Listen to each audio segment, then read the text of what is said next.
안녕하십니까. 전통조경학과 학과 발표를 맡게 된 내일십기 박근함입니다.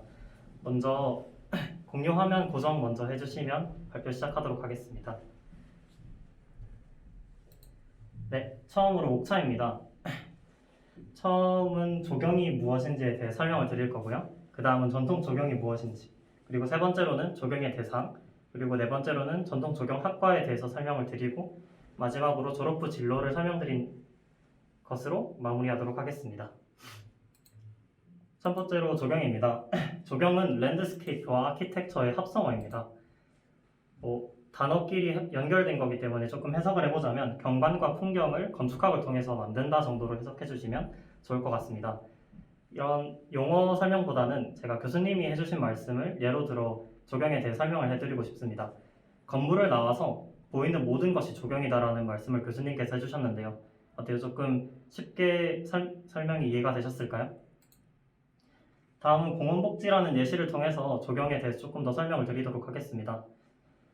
근대화로 인해서 도시로 인구가 많이 급증하게 되어서 사람이 많이 들어차 녹지가 부족해지자 현대 조경가들은 고민을 했습니다. 어떤 식으로 해서 녹지를 늘릴 것인지. 거기에 대한 답이 공원에 있습니다.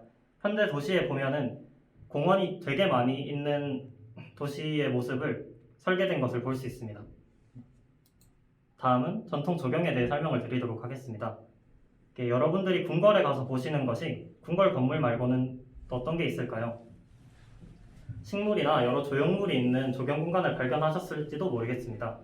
또한 윤선도의 보길도나 담양의 소세원, 그리고 명옥황과 같은 여러 원림을 통해서 조상의 삶에는 조경이 가까이 있었다는 것을 알 수 있습니다.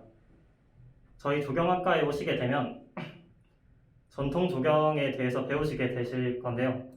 네, 그 전에 조경의 대상에 대해서 설명을 드리도록 하겠습니다. 조경의 대상으로는 가장 간단하게 앞에 설명드렸던 공원 복지와 연결되는 공원이 있겠죠. 그 다음으로는 조경과 떼놓을 수 없는 정원이 있습니다. 그리고 전통 조경학과에 오시면 배우게 되신 문화유적지의 조경 공간도 있습니다. 추가로 더 설명드릴 것은 전통 조경학과에 오시면 알게 되실 사적, 명승, 그리고 기념물입니다. 첫 번째로 사적입니다. 사적의 경우에는 문화재위원회에서 어떤 역사적, 학술적 가치가 있는 것을 등록한 것을 말합니다. 예를 들어 사적 1호 경주의 포석정, 그리고 사적 5호 부여에 오시면 보실 수 있는 부소산성이 있겠네요. 다음은 명승입니다. 명승은 문화재보호법에 따라 예술적인 면이나 관성적인 면에서 기념물이 될 만한 것을 국가 지정 문화재로 등록한 것을 말합니다. 가보셨는지는 모르겠지만 부산에 가면 보실 수 있는 부산 영도 태종대와 그리고 조경학과에 오면 좀 많이 보게 되신 담양의 소세원이 명승 40호로 등록되어 있습니다. 다음은 기념물입니다. 여러분들은 기념물이라고 들으시면 아마 천년기념물을 많이 떠올리시게 될 텐데요. 천년기념물의 경우에는 기념물 중에서 문화재위원회에서 이것은 기념물로 국가에서 지정할 만한 것을 천년기념물로 등록한 것을 말합니다. 기념물과 천년기념물은 조금 다르다는 거 알고 계셨으면 좋을 것 같고요. 기념물은 또한 식물, 그리고 동물, 지질, 또 다른 광석과 같은 광물류도 등록이 가능합니다. 예를 들어 조경에 오시면 빼놓을 수 없는 식물과 청덕궁의 향나무 같은 식물이 있고요. 다음으로는 진도의 진돗개도 천년기념물로 등록이 되어 있고요. 그리고 제주에 가면 보실 수 있는 만장굴 또한 천년기념물로 등록이 되어 있습니다.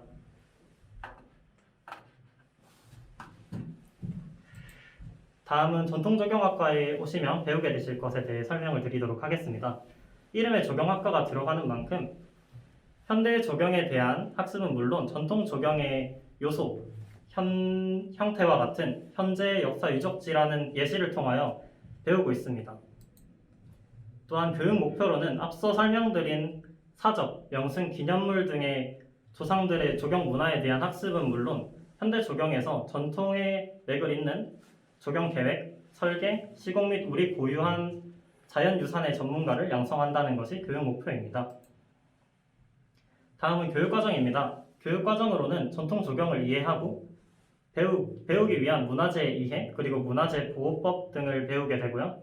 한국 조경의 이해 등을 통해서 우리나라의 조경이 어떤 식으로 발전했는지에 대해서 배울 수 있고요. 다음으로는 조경 설계나 계획 같은 현대 조경에 필요한 내용에 대해서 배우게 되고, 또한 디지털 정원 설계라고 하여서 현재 실무에서 많이 사용하고 있는 프로그램을 기초부터 응용까지 배우게 되는 그런 과정도 있습니다.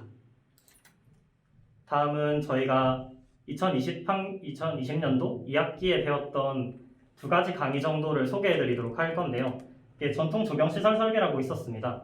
이 강의 같은 경우에는 조를 이뤄서 어떤 조경물에 대해서 배우게 되었는데요. 이런 정자와 같은 우리나라의 전통 조경에 들어가는 그런 조형물들에 대한 기본적인 기초 학습을 한 후에 창덕궁에 있는 정자 중에 여러 개 중 하나를 선정하여서 거기에 대한 3D 프로그램을 통한 3D 모델링, 그리고 3D 프린터나 우드락을 통하여 이런 모형을 만드는 학습을 진행하도록 하였습니다.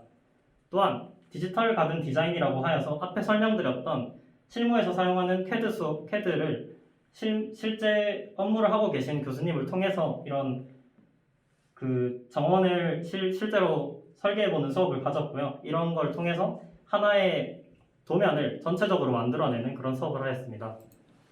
다음은 전통 조경학과에 오면 자주 가게 될 답사에 대해 설명을 드리도록 하겠습니다.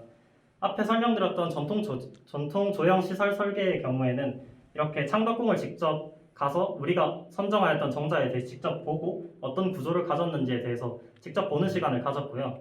조경과 빼놓을 수 없는 수목학이라는 과목이 있습니다. 그 과목에서는 이렇게 세종금당 수목원을 방문하여서 교수님과 그리고 해설사분의 설명을 들으면서 식물에 대한 조금 더 깊은 이해를 가질 수 있는 그런 시간이 있었습니다. 다음으로는 졸업 후 진로에 대해 간단히 설명드리도록 하겠습니다. 저희 전통 조경학과에 오면 현대 조경과 과거에 조상들이 했었던 전통 조경에 대한 학습을 동시에 하기 때문에 전통과 현대 조경 관련 전문직으로 나아가고 있고요. 또한 조경과 빼놓을 수 없는 식물이라는 분야에 대해서 전문직을 가질 수 있는 수목 관련 전문직으로도 나아가고 있고요.